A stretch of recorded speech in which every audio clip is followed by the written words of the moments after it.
Hello there and Merry Christmas and welcome to Ask MandR, episode 335. Today we're talking more about that $1,000 Death Star for LEGO Star Wars in 2025, potential MTT Minifigs, graded LEGO sets, and much more. If you have a question or topic for next week's episode, leave in the comment section down below. Our first question comes from Adrian, who says, do you think there's any way they could mess up the rumored UCS Jango Slave 1? It's a day one purchase for me, but I'm hesitant due to the quality of some of the recent ships that have been released, ARC 170 for example. And I don't think you should have much fear when it comes to the UCS sets. The biggest flaw with many of the UCS sets comes down to some pretty small things, like the TIE Interceptor cockpit looking like it's straps or something, and then on the X-Wing, I feel like the front end was a little bit awkwardly built, but generally UCS sets avoid a lot of the issues that some of the play sets have been plagued by over the past few years, with downscaling and just ignoring obvious details that should be correct that have been correct in the past. Of course, the operative word being ultimate there kind of helps avoid a lot of those issues, so I wouldn't think there's any real way they would end up messing up this set.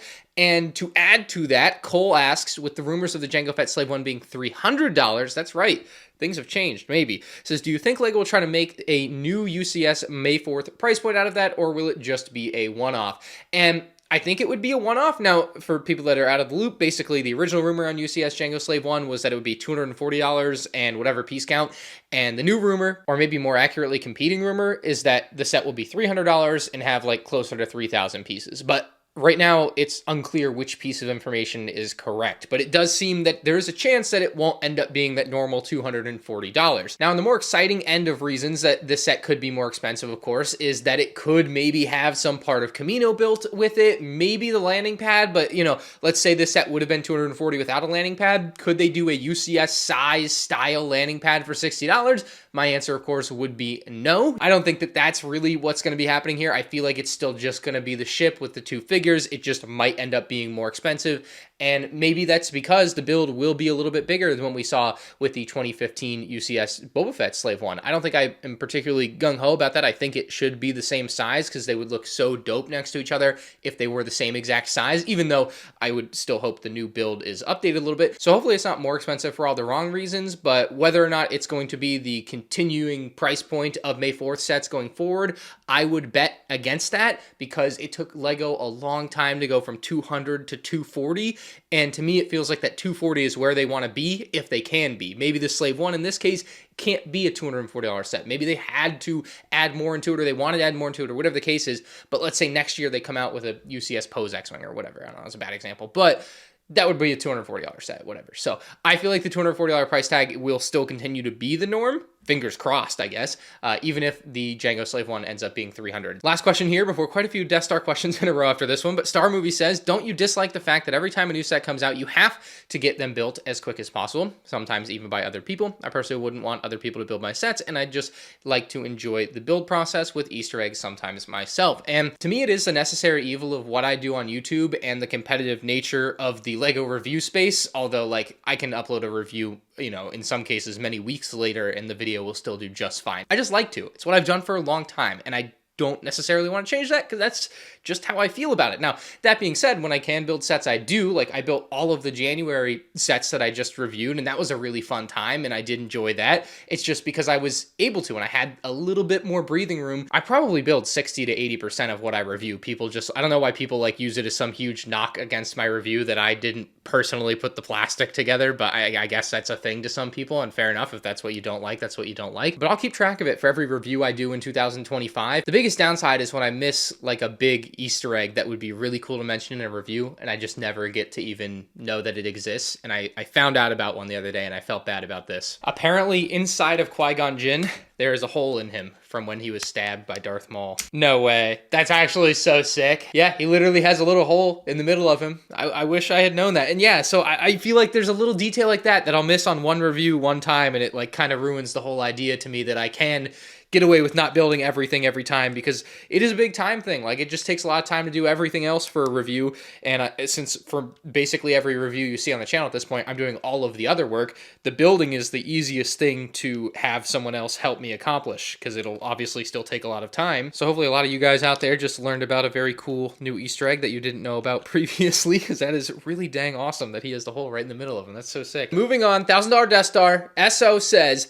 $1,000 isn't even news. news. Sets are already over that in countries outside of America, and LEGO keeps bumping up prices all the time, so you may as well get accustomed to the new normal. Well, yeah, I mean, we all knew a $1,000 LEGO set would eventually happen, but it is absolutely news. I don't need to argue over the specifics of where LEGO's customers live and whatnot, but let's just say about half live in America, so to half the people that are consuming LEGO's product, $1,000 has always been kind of the, you know, glass ceiling of LEGO products, and it's finally being hit.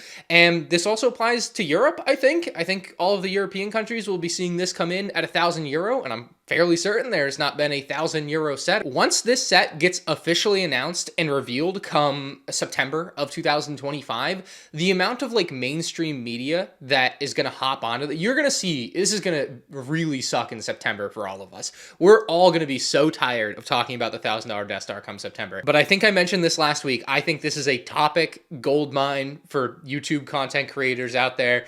The title alone sells itself. It's actually insane anyway. Like, it's a really fun topic, like not in a bad way that it's a gold mine, but it is just that. Like, there's just so many different things to talk about with it. Moving on to Diamond Lotus, he says, what do you think the odds are that the $1,000 Death Star has no minifigs or very few minifigures, like how the $650 Venator only has 2? So the only scenario in which the $1,000 Death Star would only have 2 figures is if the $1,000 Death Star was not a play set or didn't have any play aspects to it, in which it would be more like the Death Star from 2005 or maybe like the UCS Imperial Star Destroyer sets. It's a display set through and through, which I do not foresee this Death Star being. I've seen some people comment and say, hey, what if this Death Star is micro scale like the Hogwarts Castle, but it still has an interior done in micro scale?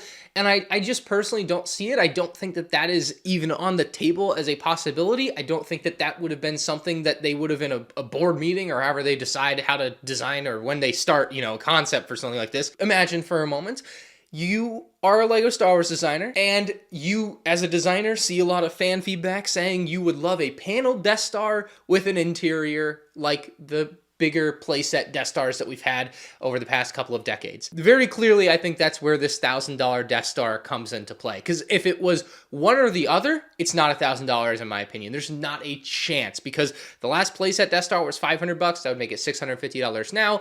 And the Death Star 2 from 2005 was $300 when it came out. I'm just going to guess it'd be like $500 now or whatever. But the point is, you can't get to 1,000 in any reasonable way without this being a combination of those Death Stars. Therefore, it's got to be a playset. It's got to have minifigures. It's not going to be 2. It's going to be like 25. And I really hope it's substantially more than 25, because the previous playset Death Stars had around that number. This Death Star costing double what the last Death Star cost should have. I mean, 30 would be a good bottom number. 30 would still feel like they really tried to squeeze it, you know? But 30 would be my bare minimum, I think, for the $1,000 Death Star. 40 would be the pie in the sky dream of a figure selection for a $1,000 Death Star. If I'm being super realistic, 25 to 35 is the most reasonable range to expect. But yeah, I think the odds that the $1,000 Death Star has no minifigs or few minifigs is essentially 0. In today's world, a $1,000 Death Star does not look like anything to me but a combination of a panel Death Star with a full fleshed out interior playset Death Star, much like we have had before. So it's got to be a combination, in my opinion. Next question from Copier says, $1,000 for a plastic child's toy. You know, I was really hoping that the $1,000 mark would finally make idiots like that disappear. I just thought it would. I thought, finally, like, we've had adult sets for 5 years, literally 18 plus on the box. I mean, Star Wars has had the Ultimate Collector series since 2000. It has never been just for the kids. Let's get that straight off the bat. But I really thought, if anything was ever going to get rid of these buffoons, it would have been LEGO making a $1,000 set. Because at what point can you be, I mean, obviously $800, $850 for the Millennium Falcon and AT-AT. We've already basically hit that. We hit that a long time. $500 UCS Falcon in 2007. But $1,000, there's something to be said about that, dropping the band on the LEGO set. And you still have idiots like that think they're making some sort of grand statement saying it's just a kid's toy still. Yeah, newsflash, buddy, it's not. And I guess thank you for the free comment engagement on the channel. I don't know. I'm going to title a video just exactly that. That's a brilliant video title. Also, while I'm thinking about it, I forgot to show in good detail my Christmas sweater.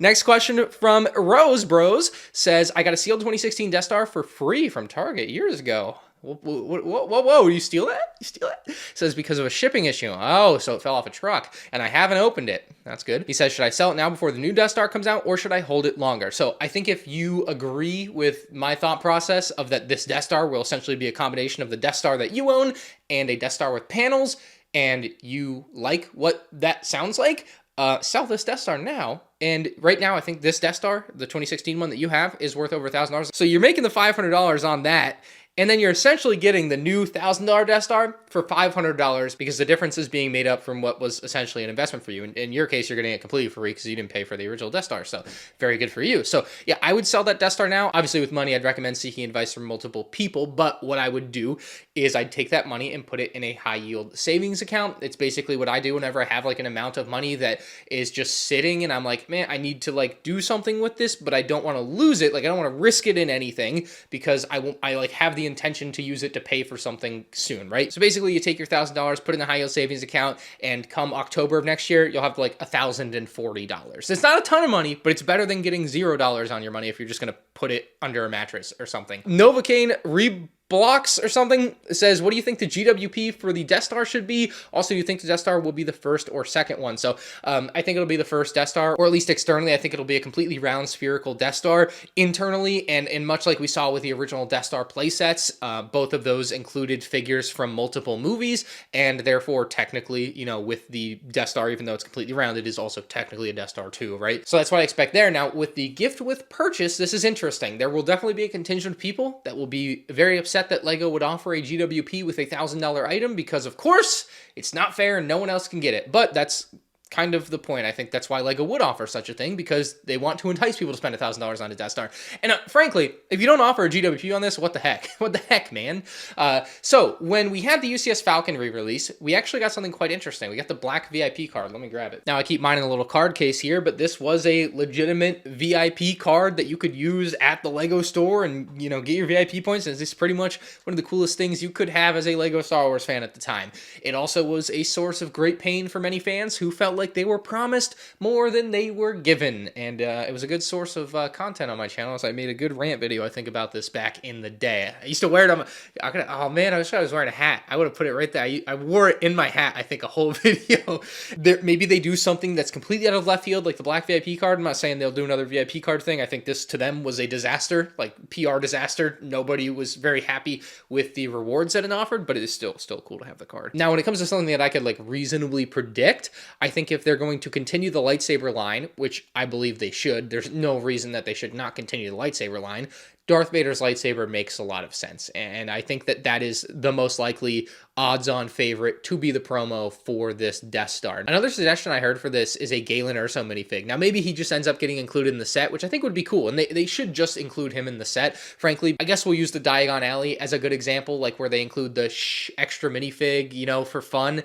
Galen Erso would be a good, like, extra surprise minifig in a Death Star. So would George Lucas, I guess. I hope there's something like that in this set. That would be pretty neat. The next question from Warren says, could this set potentially be a Starkiller base since it's bigger than the Death Star? Essentially, no. LEGO's first $1,000 LEGO set is not going to be a Starkiller base set. I could hardly fathom them making a $100 set. I think the only Starkiller base anything we've ever gotten was the Rey vs. Kylo dual set. So yeah, I don't think that's happening.